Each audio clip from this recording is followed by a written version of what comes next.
कभी ऐसा लगा है कि हमारे फैसले असल में हमारे होते ही नहीं हैं। आज हम दिमाग के अंदर छिपे उन्हीं धागों को देखने की कोशिश करेंगे जो हमारी सोच को कंट्रोल करते हैं। और हाँ, ये भी समझेंगे कि इन जालों से बाहर निकलकर हम बेहतर फैसले कैसे ले सकते हैं। जरा सोचिए, क्या हम सब एक ऑटो पायलट मोड पर जी रहे हैं? हर दिन वही रूटीन, वही आदतें, बिल्कुल एक रोबोट की तरह। हम जाने अनजाने में अपनी आदतों के गुलाम बन जाते हैं और बिना सोचे समझे एक ही ढर्रे पर चलते रहते हैं। पर सवाल ये है कि क्या हम इस प्रोग्रामिंग को तोड़ सकते हैं? तो इस पूरी बातचीत में हम यही समझने की कोशिश करेंगे कि वो कौन से मेंटल शॉर्टकट्स और छिपे हुए बायसेस हैं जो हमारे हर छोटे बड़े फैसले पर असर डालते हैं। तो तैयार हो जाइए अपनी सोच को एक नई नज़र से देखने के लिए और एक रोबोट वाली जिंदगी से निकलकर एक जागरूक इंसान की तरह जीना सीखने के लिए। देखिए, हमारी सोच सिर्फ हमारे अंदर से नहीं आती। एक बहुत बड़ी ताकत बाहर भी है जो हम पर असर डालती है, और वो है भीड़। चलिए सबसे पहले यही समझते हैं कि कैसे लोगों का एक झुंड हमारे पर्सनल फैसलों को भी कंट्रोल कर सकता है। खुद को इमेजिन कीजिए, आप सड़क पर जा रहे हैं और आगे कुछ लोग एक जगह इकट्ठा होकर कुछ देख रहे हैं। आपका वहां कोई काम नहीं है, फिर भी ना चाहते हुए भी एक अजीब सी ताकत हमें रोक लेती है ये देखने के लिए कि आखिर हो क्या रहा है। ऐसा करने वाले हम अकेले नहीं हैं। यही तो है भीड़ का मनोविज्ञान, एक ऐसा पावरफुल खिंचाव जिसे अनदेखा करना बहुत मुश्किल है। इस खिंचाव को कहते हैं सोशल प्रूफ। ये हमारे दिमाग में हजारों सालों से बैठा हुआ एक सर्वाइवल टूल है। जरा सोचिए, हमारे पूर्वजों के लिए झुंड के साथ रहना और उनकी नकल करना ही जिंदा रहने की गारंटी थी। अगर सब लोग एक दिशा में भाग रहे हैं तो सवाल नहीं करना है, बस भागना है। और मजे की बात यह है कि ये जो हजारों साल पुरानी आदत है ना, वो आज भी हमारे हर फैसले में झलकती है। चाहे वो दोस्तों को देख के नया फोन खरीदना हो, या फिर क्लास में जवाब पता होते हुए भी हाथ ना उठाना क्योंकि कोई और नहीं बोल रहा। हम अनजाने में ही भीड़ का हिस्सा बन जाते हैं। ये सब सोशल प्रूफ का ही खेल है। लेकिन खतरा सिर्फ बाहर की भीड़ से नहीं है।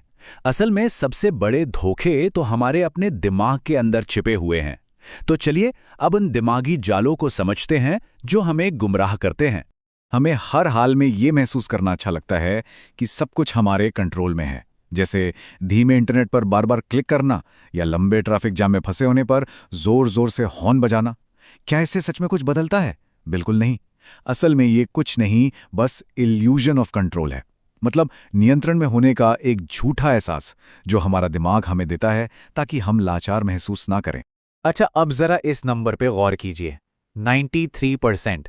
ये एक ऐसा आंकड़ा है जो हम सब के बारे में एक बहुत ही चौंकाने वाली सच्चाई बताता है। कोई अंदाजा लगा सकता है कि ये क्या हो सकता है? एक सर्वे में 93% ड्राइवरों ने यह माना कि वो एवरेज से बेहतर गाड़ी चलाते हैं। अब ये तो मैथ्स के हिसाब से भी मुमकिन नहीं है। ज्यादातर लोग तो एवरेज ही होते हैं। इसे कहते हैं बेटर दैन एवरेज इफेक्ट। मतलब हम सब कहीं ना कहीं खुद को औसत से बेहतर समझने की गलती करते हैं। और इसी से जुड़ा है हमारा अगला दिमागी जाल, सेल्फ सर्विंग बायस। जब हम कामयाब होते हैं तो सारा क्रेडिट अपनी मेहनत और काबिलियत को देते हैं, लेकिन जैसे ही फेल होते हैं तो सारा दोष किस्मत पर या दूसरों पर डाल देते हैं। है ना दिलचस्प? ये हमारे ईगो को बचाने का दिमाग का अपना तरीका है, भले ही सच्चाई कुछ और ही क्यों न हो। अब हम बात करेंगे उन सबसे खतरनाक जालों की जो हमारे पास आ रही जानकारी को ही फिल्टर कर देते हैं और हमारे लिए एक अलग ही सच्चाई बना देते हैं। ये वो जाल हैं जो तय करते हैं कि हम दुनिया को देखते कैसे हैं। ये एक लाइन कन्फर्मेशन बायस को पूरी तरह से समझा देती है। हमारा दिमाग सिर्फ उन सबूतों को ढूंढता है जो हमारी पहले से बनी हुई राय को सपोर्ट करते हैं, और बाकी हर उस चीज को अनदेखा कर देता है जो हमारी राय से मेल नहीं खाती। इसका फंडा बहुत सिंपल है।